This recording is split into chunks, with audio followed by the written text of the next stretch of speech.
one thing, wallah, as I was writing the lesson yesterday, one thing that makes me really sad and full of grief and sorrow and sadness and worry, and it should be the case with each and every single one of us, is when I think about a person that is buried under the dirt. Yani, such people had a nice life, lived a comfortable life, whatever it is, and they would live to witness the 10 days of Dhul Hijjah and do nothing in these 10 days.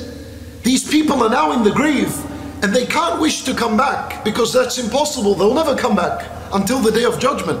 But if anything, if those under the dirt wanted to send a message to those that are still living on earth and they wanted to wake us up, they would want to tell us what death means because they experienced it. If it's one thing they want to send to us as a message, is they want to explain to us what death is. Then they went through it, they experienced it. Like, what is death? What is death?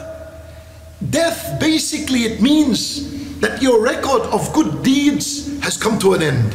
It's closed. Except what goodness that would carry on into your grave after your death. But the primary understanding, Nabi sallallahu alayhi wa sallam, he says, إِذَا مَاتَ ابْنُ آدَمْ انقطع عمله, that when the son of Adam dies, his good deeds, his ability to do good deeds closes, it shuts. This is why in the Quran, when Allah described death, He described it as musibah. فَأَصَابَتْكُمْ مُصِيبَةُ الْمَوْتِ. He described it as a calamity.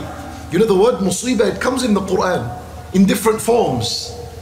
But the only one thing that Allah describes exactly as being a musibah is death.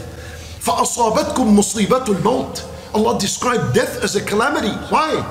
Because the record, the book of good deeds has closed. That's it. The dead person, he doesn't have a night to get up and pray during. The dead person, he doesn't have a day in which he can fast. The dead person doesn't have the ability to carry a Quran. His eye doesn't function so that he looks into the Quran and reads.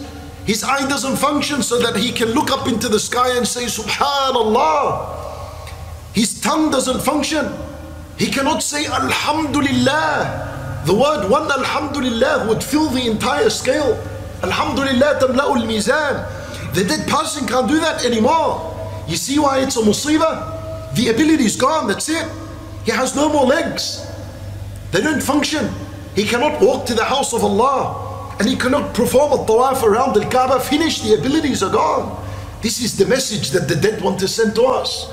That until you still have time on earth, you still have some time. Whatever it is, it's all good. Any time you have on earth is good time. Any time is good time. Invest it properly and understand what kind of days we're in. Yani, subhanallah, wallahi, we don't know. We don't understand what is the feeling of a person that can no longer say astaghfirullah. What is the feeling of such people that can no longer say astaghfirullah? These were all good deeds for the dead. Time's up. Nothing, khalas, nothing. لا ينفع نفسا إيمانها لم تكن آمنت من قبل أو كسبت في إيمانها خيرا. The door is closed. For anyone that wants to increase in his iman or accept iman at that time, the door's closed. Accept and believe what you want and add what you want, but nothing is accepted anymore. We will only know the value of these days when we become like them. When we're buried under the dirt, then that's the time we will find out and we'll really understand the value of these days. For the one who doesn't take these days seriously, I tell you, my brothers in Islam, the one who does not take these days seriously, he's not only losing on huge reward that these days offer, but you're losing more and more of that. You're losing the true meaning of worship. What does it mean to be a worshipper of Allah Azza wa Jal? A person who's enslaved to Allah subhanahu wa ta'ala. You lose the meaning of this.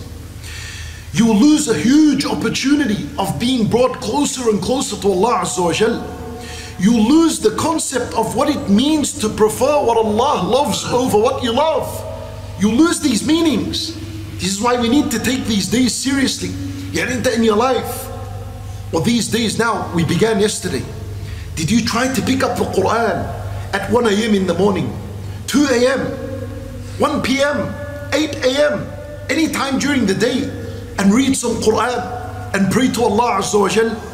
And every time you got distracted, you find yourself to remain focused. Have you tried that?